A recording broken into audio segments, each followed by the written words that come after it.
Hi hello namaste welcome to my channel బాయ్. ఈ channel కొత్తగా చూస్తున్నట్లయితే ముందుగా సబ్స్క్రైబ్ చేసుకోండి. అలాగే నేను చెప్పే వీడియో నచ్చితే మాత్రం అందరికీ షేర్ చేయండి బాయ్. అయితే ఈరోజు మన టాపిక్ వచ్చేసి ఆ ఒక్కటి అడక్కు రివ్యూ అయితే చెప్పబోతున్నాను బాయ్.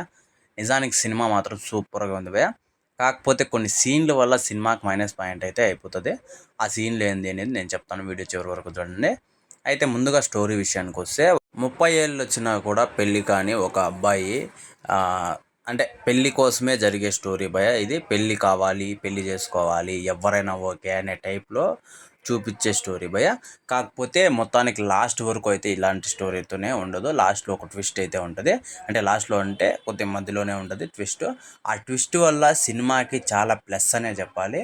అలాగే ఆ ట్విస్ట్ వల్లనే మైనస్ అని కూడా చెప్పాలి భయ. అయితే ముందుగా మనకు అల్లరి నరేష్ గారి కామెడీ గురించి అయితే చెప్పుకున్నాము. అయితే ఆయనది మామూలు కామెడీ మాత్రం అయితే కాదు భయ. నిజంగా ఒక రేంజ్ కామెడీ అనే చెప్పాలి. చాలా సినిమాల నుంచి మనకు కామెడీ రోల్స్ అయితే సరిగ్గా చేయట్లేదు. నార్మల్గా అంటే మనకు నాంది సినిమా నుంచి అయితే మామూలు నార్మల్గా మంచి సీరియస్ క్యారెక్టర్లతో మంచి క్యారెక్టర్లతో అయితే మనకు ముందుకు వస్తున్నాడు భయ.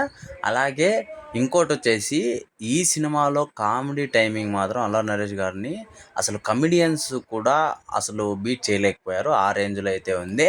ఇంకా అంటే పర్టికులర్గా చెప్పాలంటే హీరోయిన్ క్యారెక్టర్ భయ ఈ సినిమాకి ప్లస్ అనే చెప్పాలి. సూపర్ అయితే ఉంది. అయితే ఇక్కడ మైనస్ పాయింట్ ఏంది అంటే ఈ సినిమాకి ఈ స్టోరీనే భయ.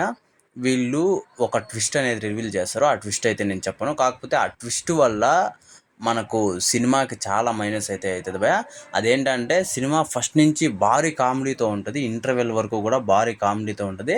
సడన్గా ఇంటర్వెల్ తర్వాత ఏదో సడన్గా ఒక సినిమా లోటు అనేది కనిపిస్తుంది భయ. ఆ లోటు వల్ల అంటే ఆ ట్విస్ట్ వల్ల ఆ లోటు వల్ల మనకు సినిమా కొద్దిగా మైనస్ పాయింట్ అనేది అనిపిస్తుంది భయ. కానీ ఓవరాల్గా సినిమా అయితే సూపర్గా ఉంది చెప్పాలంటే. ఎందుకంటే ఆ ట్విస్ట్ వల్ల సినిమాకి కొంచెం అంటే మైనస్ పాయింట్ అయినా కూడా సినిమాకి ప్లస్ పాయింట్ కూడా అదే అవుతుంది భయ. ఎందుకంటే అప్పటి వరకు మనం కామెడీగా ఉన్న అంటే అల్లరి నరేష్ గారు కావచ్చు, స్టోరీని కావచ్చు కామెడీగా ఉన్నా కానీ అక్కడి నుంచి సినిమాని అయితే వేరే డిఫరెంట్గా అయితే ట్రై చేశారు భయ. అది చాలా బాగుంటుంది నిజంగా.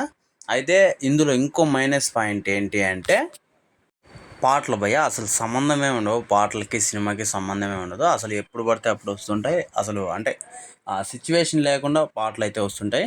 అలాగే క్యారెక్టర్లు కూడా సిచ్యువేషన్ లేకుండా చాలా క్యారెక్టర్లు అయితే పెట్టేసినట్టు మధ్య మధ్యలో అనిపిస్తుంది భయ. అదొక్కటి కొంచెం మార్చింటే సరిపోయిను. మిగతా సినిమా చూడడానికి సూపర్గా ఉంది భయ. ఆయన కామెడీ టైమింగ్ కూడా సూపర్ ఉంది. అయితే ఈ సినిమాకి నేను ఇచ్చే రేటింగ్ వచ్చేసి 3.2 ఇస్తా భయ 5కి.